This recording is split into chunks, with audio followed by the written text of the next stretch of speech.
بسم الله والصلاة والسلام على رسول الله وعلى آله وصحبه ومن والاه، وبعد. أيها الإخوة الأحباب، يا أتباع حبيبنا محمد صلى الله عليه وسلم، في هذا اليوم برد، وفي الأيام المقبلة القادمة هذا الأسبوع الله تعالى أعلى وأعلم بارد وبرد شديد، قد يكون فيه صقيع. هذه أبرد أيام هذه السنة، نسأل الله تعالى اللطف والعفو والمعافاة في الدنيا والآخرة، نسأل الله تعالى اللطف بعباده. فيا أتباع محمد صلى الله عليه وسلم، تفقدوا إخوانكم، تفقدوا الفقراء في قريتكم، في منطقتكم، في بلدكم. رؤيا سعيد الكلبي في ليلة من الليالي يبكي بكاء شديدا، فسئل عن سبب بكائه فقال: أبكي على فقراء أمة محمد صلى الله عليه وسلم في هذا البرد رأفة بحالهم.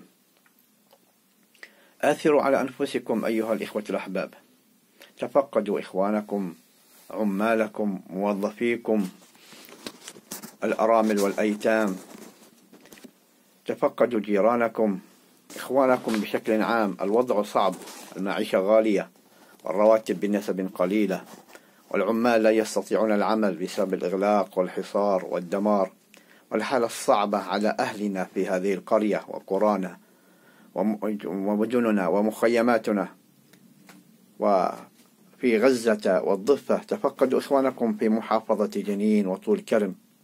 يعني أفضل شيء تتبرعوا وتتصدقوا به في ظل هذا البرد الشديد هي وسائل التدفئة، رمات لأهلنا المنكوبين في جنين وطول كرم وغيرها.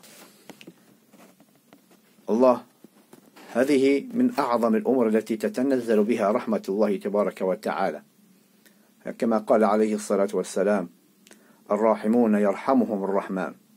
تتنزل الرحمات عليك، على أهل بيتك، على أولادك، فالجزاء من جنس العمل. قدموا لأنفسكم أيها الإخوة الأحباب صدقة جارية عن أنفسكم، عن أمواتكم.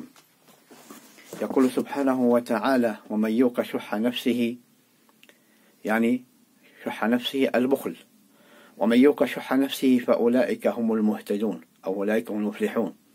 والله إنها تجارة رابحة مع الله. لا تخاف، أنت تدفع وتأخذ أضعاف مضاعفة من الله عز وجل. أنت تتعامل مع الكريم سبحانه وتعالى. خلي قلوبنا إخواننا هكذا طيبة، فيها رأفة على بعضنا، فيها رحمة على بعضنا، فيها تكاتف، فيها تواد الله. وهذه الرحمة تتنزل رحمة الله علينا وتدفع عنا البلاء. نسأل الله تعالى أن يدفع عنا البلاء والغلاء والفتن. اللهم تقبل شهداءنا وعافي وعشافي جرحانا ومرضانا ومبتلانا. اللهم ارفع عنا الهم والغم وأزل عنا هذا البلاء يا رب العالمين. اللهم آمين. وصلى الله وسلم وبارك على سيدنا محمد وعلى آله وصحبه أجمعين.